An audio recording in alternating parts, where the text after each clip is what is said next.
ஜோதாவை ஜலால் நிக்கா செய்து கொண்டதிலிருந்து அவர்கள் இருவரும் சேர்ந்து அஜ்மீருக்கு செல்ல வேண்டும் என்று ஆசைப்பட்டேன். இப்போது பார்த்தாயா, அல்லாவே அந்த காரியத்தை நடத்தி வைத்து விட்டார். ஜலால் ஜோதாவை நிக்கா செய்து அழைத்து வந்ததிலிருந்து இருவரும் ஒன்றாக இருக்க வேண்டும் என்று நான் நினைத்திருந்தேன். ஆனால் இருவரும் சேர்ந்தல்லவா இருக்கிறார்கள் அண்ணி. வெளி உலகத்திற்காக அவ்வாறு நடித்துக் கொண்டிருக்கிறார்கள். அது போலி.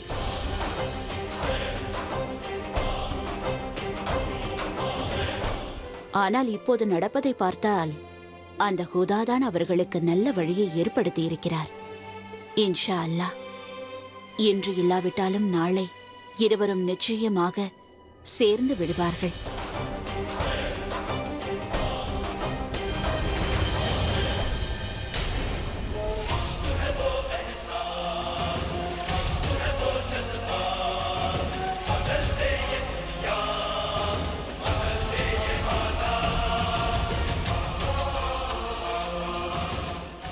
மனிதன் யோசிக்காமல் அடி எடுத்து வைத்தார் தடுமாறி விழுந்து விடுவான் ஜோதா பேகம்.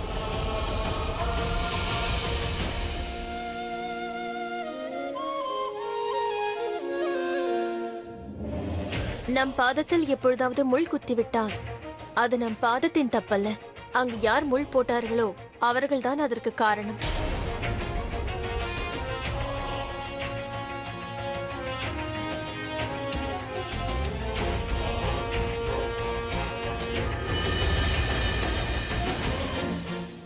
குல்பதன் பேகம், இன்று இவர்களுக்குள் இருக்கும் வெறுப்பு காதலாக மாறப்போகிறது.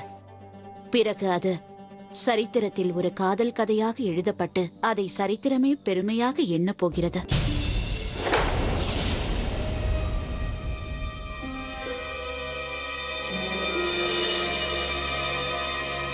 வெளியில் சென்று காவல் இருங்கள். செல்லுங்கள்.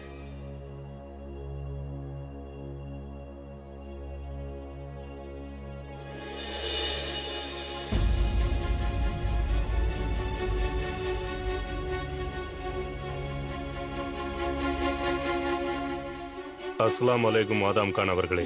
வாலைக்கும் அஸ்லாம். எனது அழைப்பினை ஏற்று தாங்கள் வந்ததற்காக நன்றி. கட்டளையிடுங்கள். மீண்டும் என்னை மால்வா செல்லுமாறு ஜலால் கட்டளையிட்டிருக்கிறார். பேருக்குதான் நான் ஒரு சுபேதார், ஜடத்திற்குள்ள மரியாதையும் இல்லை. ஒவ்வொரு முறையும் கட்டளை என்ற பெயரில் அடிமையாக நடத்துகிறார். பொறுமை எழுந்து விட்டேன். இனிமேலும் அடிமையாக இருக்க முடியாது. ஆதலால் ஒரு திட்டம் தீட்டியுள்ளேன். என்ன திட்டம்? ஜோதாவும் ஜலாலும் புனித யாத்திரைக்காக அஜ்மீர் செல்ல போகிறார்கள். அதனால் இதுதான் சரியான தருணம்.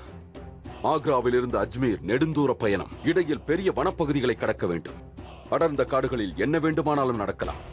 அது வக்கீருடையதோ பாட்ஷாவுடையதோ, யார் உயிர் வேண்டுமானாலும் பறிக்கப்படலாம். நீங்கள் கூறுவதை பார்த்தால் நமது பாட்ஷாவை கொல்ல வேண்டும். காட்டில் உள்ள மிருகங்கள் அரசனோ திருடனோ யார் உயிரை வேண்டுமானாலும் பறிக்கும். ஆகையால் யார் மீதும் சந்தேகம் வராது. தாங்கள் கூறுவது சரிதான். ஆனால் என்னை பொறுத்தவரையில் நாம் அவசரப்படக்கூடாது. ஒருவேளை அதிகாரத்திற்காக நாம் செய்யும் இந்த செயலால் நமது ராஜ்யத்தில் புரட்சி வெடிக்க வாய்ப்பிருக்கிறது. அப்படி ஒரு சூழ்நிலை வந்தால் ராஜபுத்திரர்கள் நமது பலவீனத்தை சாதகமாக்கிக் கொள்வார்கள். ஷாபுதீன் அவர்கள் சரியாக கூறுகிறார். பாட்ஷா அவர்களை கொன்ற பிறகு எழும் பிரச்சனைகளை சமாளிக்கும் அளவிற்கு நாம் இன்னும் வளரவில்லை. ஆகையால் அதற்கான முதல் ஏற்பாடுகளை நாம் செய்தாக வேண்டும். தேவையில்லாமல் பயப்படுகிறீர்கள். ஜலாலை கொன்ற பிறகு அவரது நம்பிக்கைக்கு பாத்திரமானவர்கள் என்னிடம் சரணடைந்தே ஆக வேண்டும். வேறு வழியில்லை. ராஜ்யம் என் கட்டுப்பாட்டிற்கு வந்துவிடும். மன்னித்து விடுங்கள். ஆனால் அக்தா மற்றும் பீர் முகமது எதற்கும் அஞ்சாதவர்கள். ஒருவேளை ஷெகன்ஷா அவர்கள் இந்த தாக்குதலில் உயிர் தப்பிவிட்டால் இதன் பின்னணி யார் என்பது தெரிந்துவிடும். பிறகு என்ன நடக்கும் தெரியுமா? நம்மை கொன்று விடுவார்கள். புதைப்பதற்கு நம் உடம்பு கூட கிடைக்காது. என்னதான் செய்ய வேண்டும்? நம் கரங்களை கட்டிக்கொண்டு நடப்பதையெல்லாம் வேடிக்கை பார்க்க வேண்டும்? இல்லை, நாம் கண்டிப்பாக தாக்குவோம். ஆனால் தக்க சமயத்திற்காக காத்திருக்க வேண்டும். தாங்கள் சற்று பொறுமையாக இருங்கள். பொறுமையாக இருந்து இருந்து வாழ்க்கையை வெறுத்து விட்டது.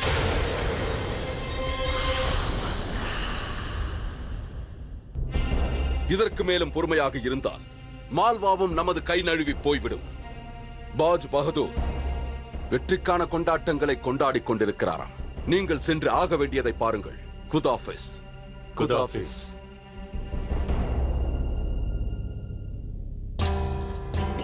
ஆதாப் மகாமந்திரி. ஆதாப். ஆதாப்.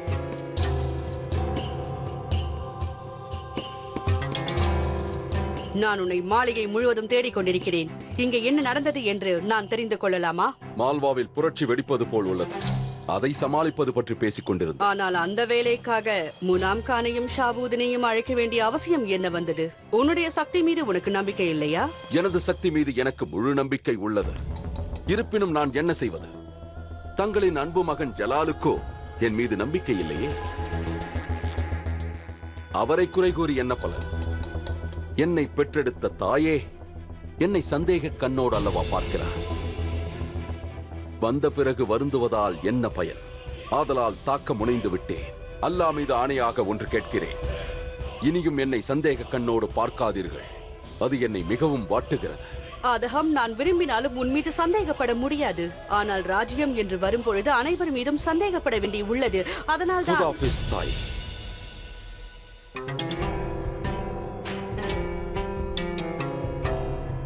நான் உன்னை சந்தேகப்படவில்லை அதகம். எப்படி புரிய வைப்பது? இதை பொழுதுபோக்கு என்பதா பழக்கம் என்பதா? சிறு வயதிலிருந்தே சதுரங்க விளையாட்டு எனக்கு மிகவும் பிடிக்கும். யோசித்து பாருங்கள். வாழ்வில் நாம் காணும் ஏற்ற இறக்கங்கள், இன்னல்கள், சவால்கள், தீர்வுகள் அனைத்தும் இந்த விளையாட்டில் இருக்கிறது. நன்றி. இப்பொழுது நான் எதையும் பெற்றுக்கொள்ள விரும்பவில்லை. ஆட்டத்திலிருந்து என் கவனத்தை திசை திருப்ப விரும்பவில்லை. ஏனென்றால் நான் போட்டியிடுவது தங்களுடன் அல்லவா? கவனம் சற்று சிதறினாலும் ஒரே அசைவில் என்னை வென்று விடுவீர்கள். இவர் சரியாகத்தான் சொல்கிறார். சிறிது கவனம் குறைந்தாலும் தோல்வி நிச்சயம். அவ்வாறு தானே அஜ்மீர் செல்லும் பயணத்தில் ஜோதா அவர்கள் ருக்கையா பேகத்தை தோற்கடித்து விட்டார். மந்திரி அவர்களே, ஒரு படி முன்னோக்கி வாருங்கள். நான் கூறினேன் அல்லவா, பேகம் ஜோதா உங்கள் உதட்டில் இருக்கும் புன்னகையை எடுத்துக்கொண்டு கண்களில் கண்ணீரை வரவழைப்பாள் என்று. அதோடு இன்னொன்றையும் நான் கூறினேன். ஜலாலை உடனடியாக தடுத்து நிறுத்துங்கள் என்று கூறினேன். ஜோதா இறந்தாலும் இறக்கட்டும் என்று கூறினேன். ஆனால் இப்பொழுது அஜ்மீர் ஷெரீஃபிற்கு செல்லும் வாய்ப்பை தாங்கள் ஜோதாவிடம் இழந்து நிற்கிறீர்கள். இன்னும் இது மட்டுமல்ல, வாழ்க்கை என்னும் சதுரங்கத்தில் உங்களை வெல்லப் போகிறார் ஜோதா. தோல்வியை உங்களுக்கு புரிய வைக்கப் போகிறார்.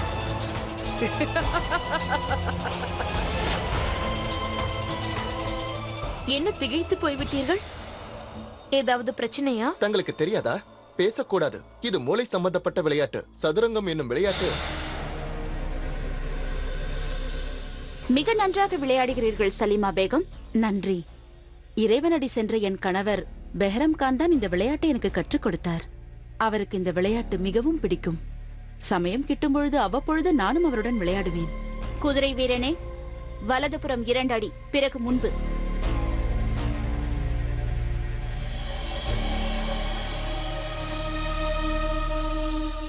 இது நல்ல அசைவுதான் ருக்கையா பேகம். ஆனால் இதன் மூலம் உங்கள் அரசருக்கு பாதுகாப்பில்லாமல் போய்விட்டதே.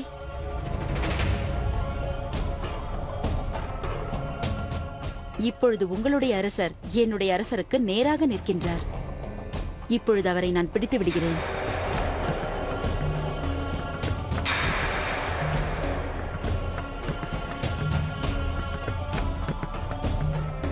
மகிழ்ச்சி அடைய வேண்டாம் சலீமா பேகம். இந்த விளையாட்டு வாழ்க்கையை போன்றது. கண் இமைப்பதற்குள் எது வேண்டுமானாலும் நடக்கலாம். மிகவும் சரியாக கூறினீர்கள். ஆனால் எனது அரசர் பாதுகாப்பாக இருக்கும் வரையில் வெற்றி என்னுடையதாகும். எனது பாட்ஷா தங்களுடைய பாட்ஷாவை நகர விடாமல் செய்துவிட்டார். ஆகையால் அரசர்... அரசரா?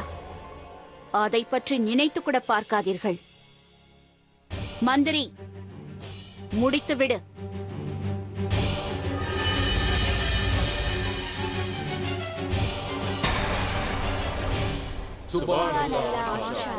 என்ன சாதுரியமான விளையாட்டு. எந்த ராணி வேண்டுமானாலும் என் முன்பு வரட்டும் சலீமா பேகம். எனது பாட்ஷாவை யாரும் என்னிடமிருந்து பறிக்க முடியாது. ஏனென்றால் அவரது மூளை நான் சொல்லும்படிதான் யோசிக்கும். எந்த பேகமும் எனது பாட்ஷாவை கைது செய்ய முடியாது, என்னிடமிருந்து பறிக்க முடியாது. பாட்ஷா என்றுமே மகாராணிக்குத்தான் சொந்தம்.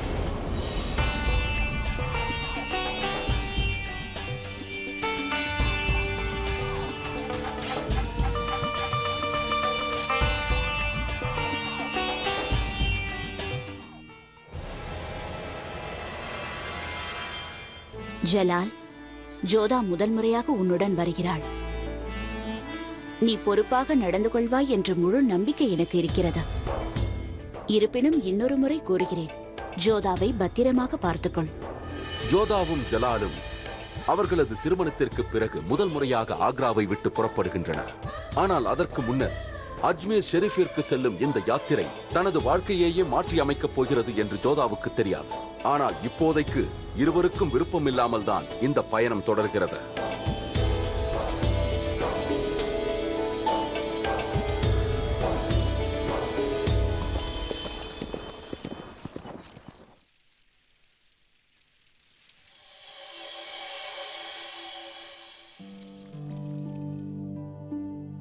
உனக்கு தெரியுமா ஷெஹன்ஷா கூடாரம் எங்குள்ளதென்று? ஷெஹன்ஷா அவருடைய கூடாரத்தை தனியாக அமைக்கவில்லை என்று பயமாக இருக்கிறது.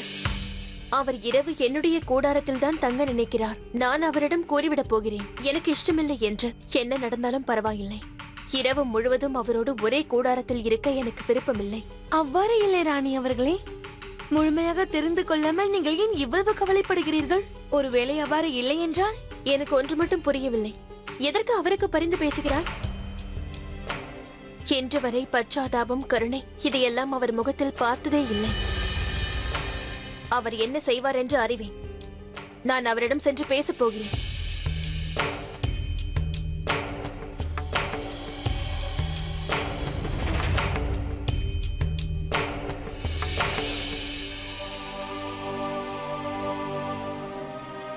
கூறுங்கள். நான் ஒன்றை தெளிவாக கூற விரும்புகிறேன். நான் உங்களோடு ஒரே கூடாரத்தில் இரவில் தங்க விரும்பவில்லை. உங்கள் விருப்பத்தை என் மீது பலவந்தமாக திணிக்க முடியாது.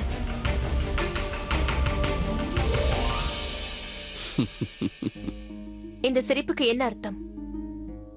தங்களுக்கு பொறுமை என்பதே இல்லை என்பதுதான் இதன் அர்த்தம் ஜோதா பேகம். அதோ அங்கே ஒரு கூடாரம் தெரிகிறதா? அதுதான் தங்களுடைய கூடாரம். நீங்கள் அங்கேதான் தங்க போகிறீர்கள். இதுதான் என்னுடைய கூடாரம். நீங்கள் என்னுடன் தங்க மாட்டீர்கள் என்பதை நான் நன்கு அறிவேன். அது மட்டுமல்ல, எனக்கும் தங்களை பார்ப்பதற்கு விருப்பமே இல்லை.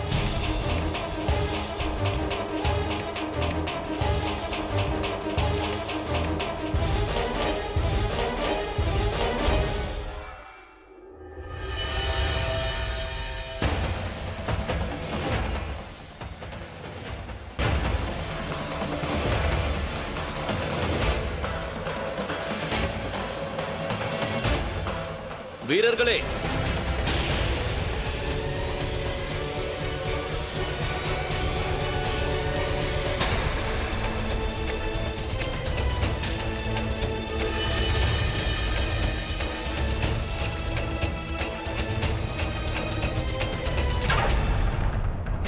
நீ யார், எதற்காக இங்கே வந்தாய் என்பதை கூறு. தாங்கள் திருமணம் செய்து கொண்டிருக்கும் பெண்ணுடைய ஊரை சேர்ந்தவன் நான்.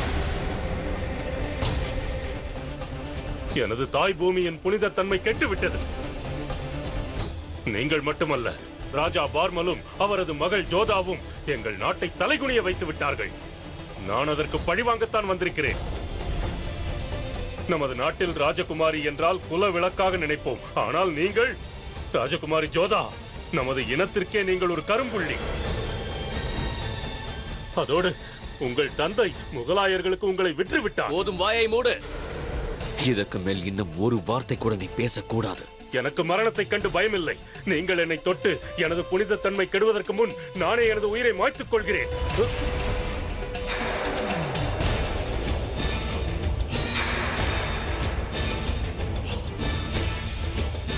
என்னுடைய தேகத்தை நீ அவமானப்படுத்தியதற்கு உனக்கு தண்டனை நிச்சயம் கிடைக்கும். மன்னியுங்கள் ஷெஹன்ஷா. அது மன்னிக்கக்கூடிய குற்றம் தானே?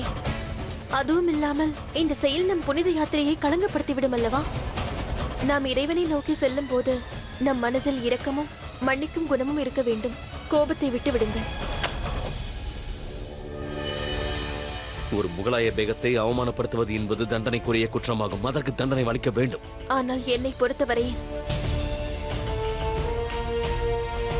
இவனை இழுத்துச் செல்லுங்கள்.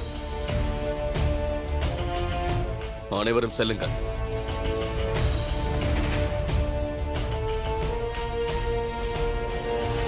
இப்போது கூறுங்கள், ஏதோ கூற வந்தீர்கள் அல்லவா? அதான், அவன் கூறியதில் எந்த தவறும் இல்லை. உங்களோட திருமணம் நடந்தவுடன் நிறைய ராஜபுத்திரர்கள் எங்களுக்கு எதிரியாக மாறிவிட்டார்கள். இப்பொழுது நடக்கும் அனைத்திற்கும் காரணம் நீங்கள் தான் ஷெஹன்ஷா.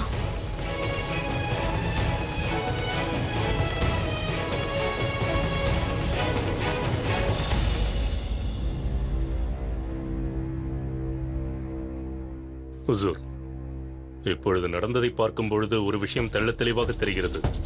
ஜோதா அவர்கள் ஆமீரின் ராஜகுமாரியாக இருந்ததால்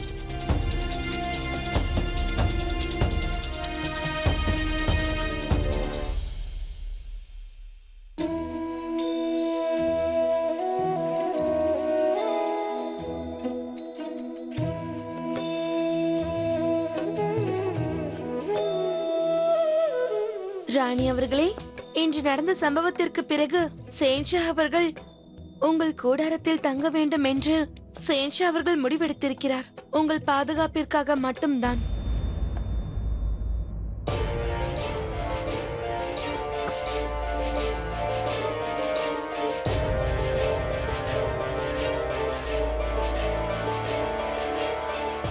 நான் இதற்கு எப்பொழுதும் அனுமதிக்க மாட்டேன் என்று கூறியிருந்தேன். இருந்தாலும் அவர் என்னுடைய கூடாரத்திற்கு வந்திருக்கிறார். இவர் என்றுமே கொடுத்த வாக்கை நிறைவேற்றியதில்லை.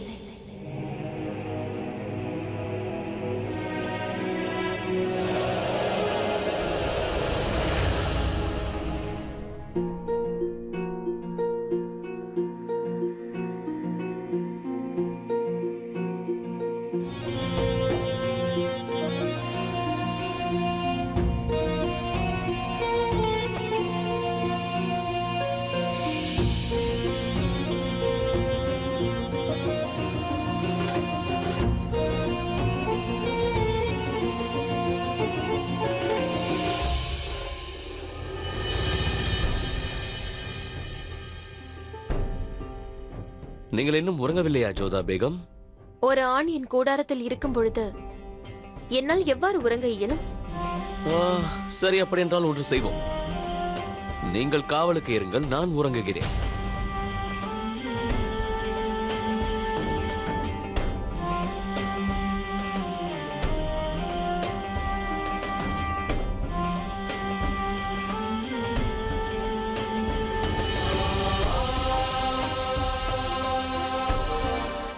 உண்மையில் ஷெஹன்ஷா என் பாதுகாப்பிற்காகத்தான் இங்கு வந்திருக்கிறாரா? இல்லை, இது வெறும் நாடகமா? என்னுடைய உறக்கத்தை அவர் கெடுத்துவிட்டு நன்கு உறங்கிக் கொண்டிருக்கிறார்.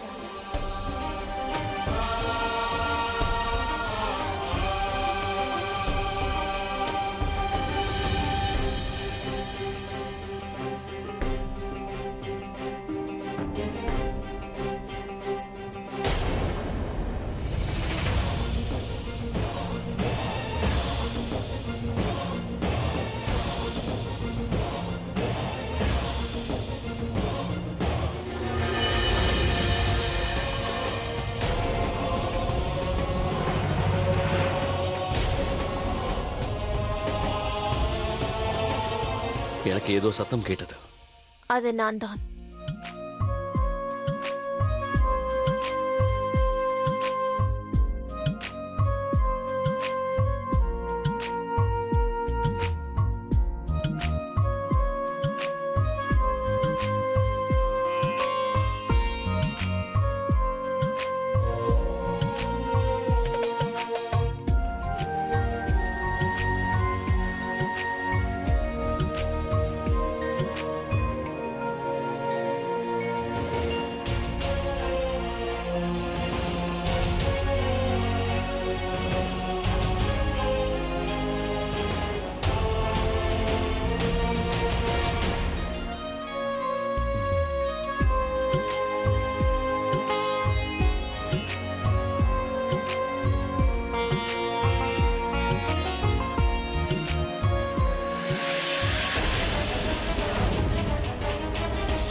நான் சந்தேகப்பட்டது சரிதான்.